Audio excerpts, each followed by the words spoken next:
It's a real honor for me to be here today to participate in this ceremony, and I also want to thank Colleen for that incredibly moving song and video, a very fitting way to open the ceremony.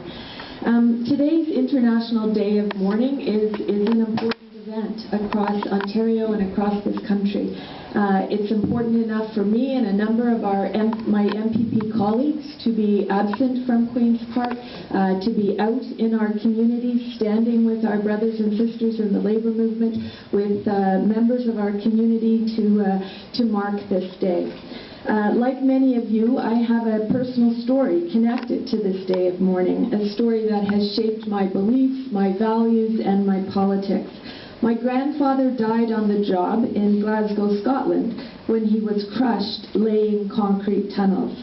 I learned this story when I was a child, and more than the loss of a man I had never known, what stayed with me is the impact his death had on my mother's family.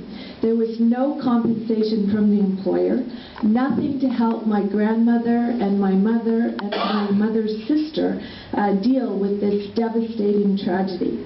My mother, a 14-year-old child herself, gave up her dream of going to university, quit school, and got a job so she could help support her family. So Ontario in 2015 is a far cry from Glasgow, Scotland in 1955, but it's shocking how little things have changed. I went to the Ministry of Labour website and took a look at some of the headlines over the last month. Vincent's Spring Service in Scarborough fined $50,000 after worker injured. St. Mary's Cement fined $75,000 after worker trapped in hopper and injured. 2 companies fined a total of $90,000 after workers collapse at Sarnia Oil Refinery. Paramount Structures in Toronto fined $58,000 after worker injured. Hawksview Homes in Kitchener fined $50,000 after worker falls from scaffold. Central Construction in Kitchener fined $90,000 after young worker killed while working at heights. Halton Recycling in Woodstock fined $225,000 in death of worker. And of course, here in London in February, we learned that Signature Events Rental Shop was fined $100,000 following the death by electrocution of 21-year-old Jeremy Bowley and injuries to 4 other workers who were putting up a wedding tent. The ministry's investigation found the company gave the workers no safety training, nor did it scout out the site or ask about utility hazards. Behind each of these headlines, there's a family who grieves forever, and there are lives thrown into turmoil. But these are just the stories we hear about. In addition to these workplace fatalities and debilitating injuries, today we also mourn those who are affected by occupational illnesses and diseases, an estimated 6,000 Ontario workers each and every year. The WSIB does everything it possibly can to play down the connection between work and disease, and the result is that more workers are denied claims every day for illnesses related to workplace exposures. As an MPP, I see this all the time at my constituency office. It's one of the most frustrating parts of my job, seeing people who come into my office with their dignity sucked out of them by the WSIB, who are made to feel like liars and cheats for seeking the compensation they deserve.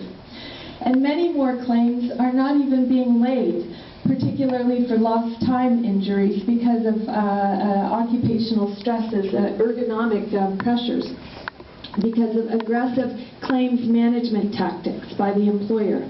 And when claims are not made through the WSIB, the Ontario healthcare system, which we already know is pretty stressed, pays the cost, millions of dollars every year for workplace-related disease and illness. This is money that should be paid by employers who are making their employees sick by exposing them to hazardous workplaces. More importantly, it's money that wouldn't be needed to be spent at all if we focused, as we should, on prevention, on enforcement, on inspections, and on education. So on behalf of Andrea Horvath and the NDP caucus, I want to convey my sincerest condolences to all families whose loved ones didn't come home at the end of their their shift. Our thoughts and prayers are with the families who have lost loved ones and are dealing with family members suffering from diseases and illnesses brought on by workplace exposures. By coming together for the Day of Mourning every year, April 28th allows us to pay tribute to workers who have lost their lives, just as we recognize the passing of high-profile public figures. All workers who have lost their lives in the workplace deserve to be acknowledged and remembered.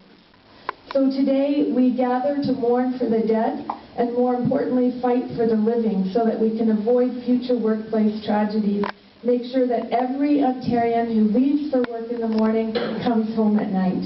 And that is the goal. It's a goal that my caucus, the New Democrats at Queen's Park, are absolutely firmly committed to ensure an Ontario where no worker dies, where no workers are seriously injured or exposed to occupational disease, and where workplace safety negligence is prosecuted as the crime that it is.